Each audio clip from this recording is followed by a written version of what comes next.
Screening pemeriksaan preeklamsia pada ibu hamil seharusnya memang menjadi bagian pokok yang tidak terpisahkan pada setiap pemeriksaan kehamilan ya. Jadi jangan kita hanya melihat wajah terus melihat yang lain, tapi kita pun juga harus bisa memprediksikan apakah si ibu mempunyai resiko preeklamsia. Tapi tentunya ya juga jangan melakukan pemeriksaan yang mungkin terlalu berlebihan seperti hasil lab yang tidak perlu ya. Pertama kan kita melihat dulu bagaimana pertumbuhan bayinya. Seperti ini kita melihat tulang hidungnya normal, kemudian air ketubannya bagus ya. Terus kalau tidak ada gejala selain pengukuran tensinya normal, sejauh ibunya tidak ada faktor resiko seperti obesitas, pengentalan darah, kolesterol, diabetes ya, kita tidak mengarah ke pemeriksaan lab yang menuju sebagai marker-marker penduga penduga preeklamsi. Jadi seperti ini kita akan melakukan pemeriksaan dasar seperti kita melihat struktur otak, kemudian kita melihat struktur ruangan-ruangannya. Karena kalau kita mau cek marker, sekarang itu ada pemeriksaan marker, biomarker seperti placenta growth factor, kemudian adalah perbandingan SLFT, namanya soluble thyrokin kinase, berbanding placenta growth factor. Bisa saja itu diperiksa, tetapi ya kegunaannya belum tentu. Nah ini kita tadi melihat struktur bola mata, struktur hidung, ya lubang hidungnya normal, bibir normal.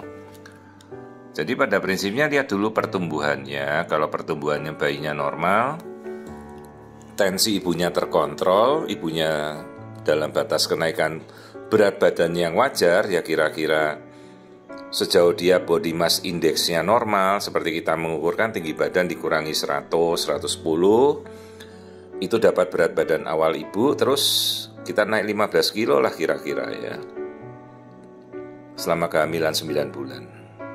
Nah ini kita melihat jantung bayi ya, jantung bayi sambil kita melihat screening keseluruhan struktur anatomi bayi ya.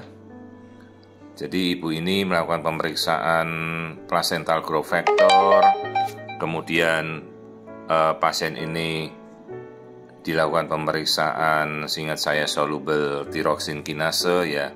Saya tanya Bu, untuk apa keperluannya? Oh itu untuk kita marker pemeriksaan preeklamsi dok ya. Nah tunggu dulu apakah ibu ada gejala apa tidak? Nggak ada. Obesitas juga tidak. Nah terus kegunaannya untuk apa Bu? Karena kan harusnya kita mencari populasi di mana kemungkinan dia yang masuk dalam populasi yang dicurigai resiko darah tinggi ya, termasuk faktor usia ibu. Nah ini kelaminnya bayi ya, bayi cowok tuh bijinya ada 2, testisnya sudah turun 29 minggu, kemudian nah nanti kita lihat, yang jelas air ketubannya bagus ya. Kalau kondisi hipertensi ibunya pasti air ketuban bayi jelek ya, karena itu kan terpengaruh dari aliran darah. Nah yang paling penting itu nanti kita mengukur aliran darah. Jadi kalau kita mengukur aliran darah, kita bisanya mengukur aliran darah tali pusat, ya enggak apa-apa sejauh jangan terlambat. Karena kalau aliran darah tali pusat sudah jelek, berarti kan sumbernya di rahim ibunya, aliran darahnya sudah tidak bagus. Nanti kita akan coba mengukur aliran darah ibu, yaitu dari aliran darah pembuluh darah arteri uterina di rahim. Itu tadi kita lihat masih kelamin, kita lihat tadi anus. Nah ini plasentanya bagus ya, di dinding depan tidak ada pengapuran plasenta. Jadi faktor-faktor dasar yang menuju ke preeklamsi dulu tidak ada. Jadi saya nggak perlu melakukan pemeriksaan marker-marker yang mungkin tidak perlu dilakukan.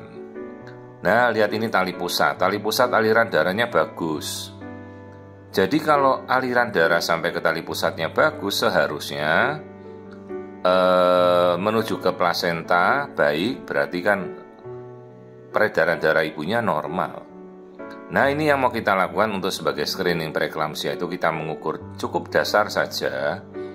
Ini namanya arteri uterina, ya, arteri yang masuk ke rahim, dia cabang dari arteri iliaka interna yang masuk ke dalam rahim. Nah, ini yang kita ukur, kita lihat. Oh, arus darahnya dalam batas normal, ya, tidak ada tahanan sama sekali yang istilahnya tuh notching atau takik pada pembuluh darah arteri. Jadi kalau pembuluh darah arteri ada takiknya itu berarti kan ada penyumbatan. Nah, itu bisa menyebabkan preeklamsia. Ini kebetulan sudah 28 minggu. Seharusnya kalau kita melakukan screening preeklamsi dan sekitar awal-awal trimester pertama lah. Tapi memang pembuluh darah ini lebih mudah diukur kalau sudah masuk trimester kedua gitu. Karena dia ada tepat di samping kanan dan kiri dari panggul si ibunya. Nah, ini namanya arteri iliaka, cabang dari arteri uterina, cabang dari arteri iliaka. Nah, ini yang kita ukur ini. Cukup mudah pengukurannya, jadi tidak terlalu sulit.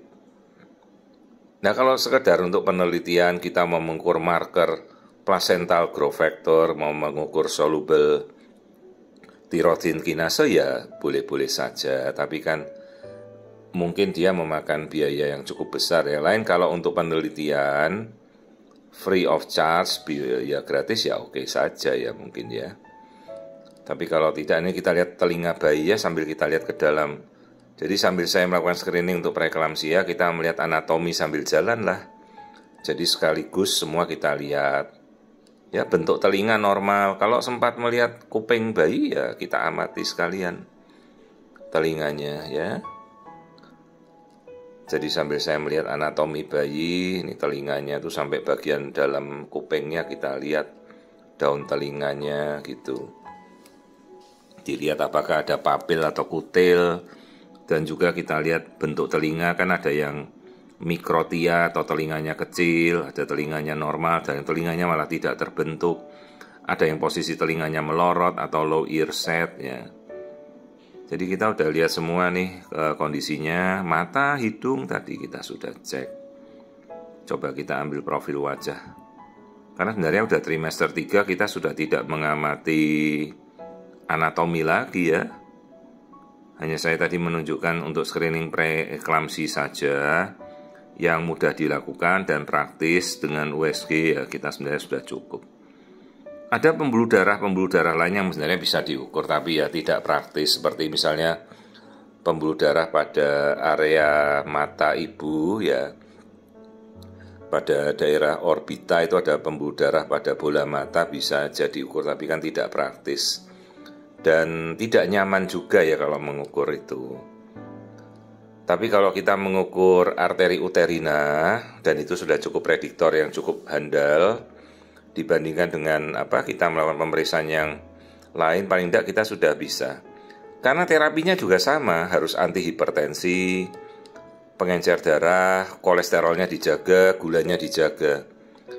Intinya bagaimana sekarang kita bisa menterapi, karena ini semuanya terapi empiris ya, kadang-kadang tuh penyakit teoritis semua, preeklamsi itu multifaktorian, banyak sekali penyebabnya kita tidak tahu, termasuk genetika, autoimun ya. Jadi kalau sekedar mendeteksi itu ya sudah, tapi tata kelolanya yang harus kita benar-benar jalankan. Kita sudah mengobati preeklamsi, ibunya nggak mau diet, masih obesitas, gulanya masih, makannya nggak mau dibatasi, karbohidratnya masih terus, proteinnya dia nggak mau makan. Gimana kita mau menterapi gitu.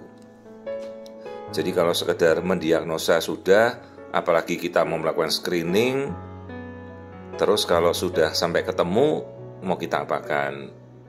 Tata kelolanya harus benar dan harus benar-benar komprehensif.